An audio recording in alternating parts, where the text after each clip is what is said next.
सारे फैक्टर्स जिसके चलते कोफोर्ज में आज शानदार तेजी दिखी है। निफ्टी आईटी इंडेक्स के टॉप गेनर्स में शामिल। सचिन, आपसे पूछना चाहूंगी, क्या राय होगी इस स्टॉक पर कोफोर्ज आज की शानदार तेजी के बाद? Shisha ji, good morning, good afternoon. And ये देखिए, आज के ट्रेडिंग सेशंस में एक शार्प अप मूव जरूर देखने को मिला है, बैक्ड बाय द कुछ फंडामेंटल्स जो भी न्यूज़ेस आए हैं उसके चलते। ओवरऑल भी अगर टेक्निकली देखें तो करीब 7100 के आसपास में ना एक अच्छा बेस बना हुआ था स्टॉक्स का।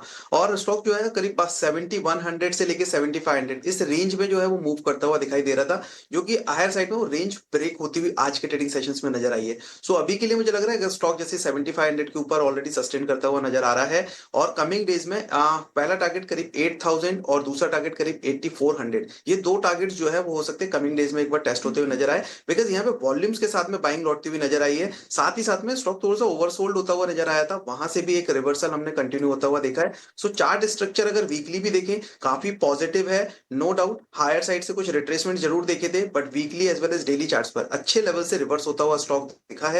पूरी पॉसिबिलिटीज है अपसाइड मोमेंटम्स कंटिन्यू करने की। 8000 8400 could be the next target जो कि कमिंग डेज में हमें देखने को मिल सकता है। बेस अभी के लिए इमीडिएट सपोर्ट्स हम 7500 का कंसीडर करके चल सकते हैं। 7500 के स्टॉप लॉस के साथ यहां पर मोमेंटम कंटिन्यू होता हुआ नजर आएगा। लेकिन कोफोर्ज के अलावा कई और आईटी स्टॉक्स में भी आज काफी अच्छा एक्शन दिखा है। परसिस्टेंट सिस्टम्स और टेक महिंद्रा, इन दोनों स्टॉक्स में 3.5 से 4.5% की तेजी आज दिखी है। जतिन, क्या राय होगी इन दोनों ही आईटी सेक्टर के स्टॉक्स पर? कौन सा स्टॉक बोला भाई? परसिस्टेंट सिस्टम्स और टेक महिंद्रा।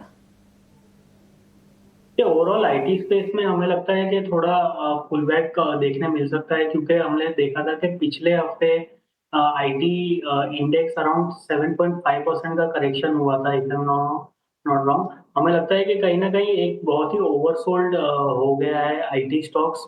और हमें लगता है कि in the case of persistent आज के ट्रेडिंग सेशन में एक bullish engulfing bull candle pattern भी बनते हुए नजर आ रहा है। तो हमें लगता है कि कहीं ना कहीं जो शॉर्ट टर्म एक जो सेलिंग प्रेशर था वो थम गया ऐसा लग रहा है।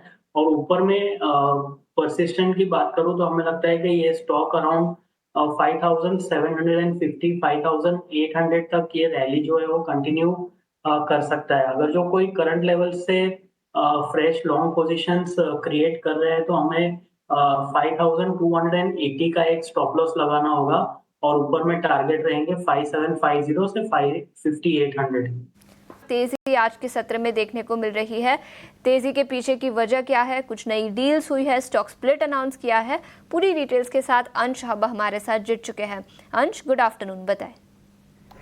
बिल्कुल, यहाँ पे 4 मेन फैक्टर्स नजर आते हैं। सबसे पहला फैक्टर तो स्टॉक स्प्लिट का है। कंपनी ने अनाउंस किया है कि जो 1 शेयर है जिसकी फेस वैल्यू अभी 10 रुपीज़ है वो टूट के 2 रुपये हो जाएगी, तो 1 शेयर के बदले 5 शेयर हो जाएंगे। तो यहाँ पे काफ़ी एक अच्छी लिक्विडिटी बनती हुई नजर आ सकती है। दूसरा रीज़न, स्ट्रैटेजिक कोलैबोरेशन पार्टनरशिप हुई है यहाँ पे सैबर के साथ, जो कि एक ग्लोबल ट्रैवल टेक कंपनी है। और ये जो डील है ये कुछ $1.5 बिलियन की हुई है। 13 साल का ये डील है, जिसके चलते हम देख रहे हैं कि काफ़ी पॉजिटिविटी आती हुई यहाँ पे नजर आ रही है। और इस डील के चलते यहाँ पे प्रोडक्ट इनोवेशन और डिलीवरी पे फोकस किया जाएगा।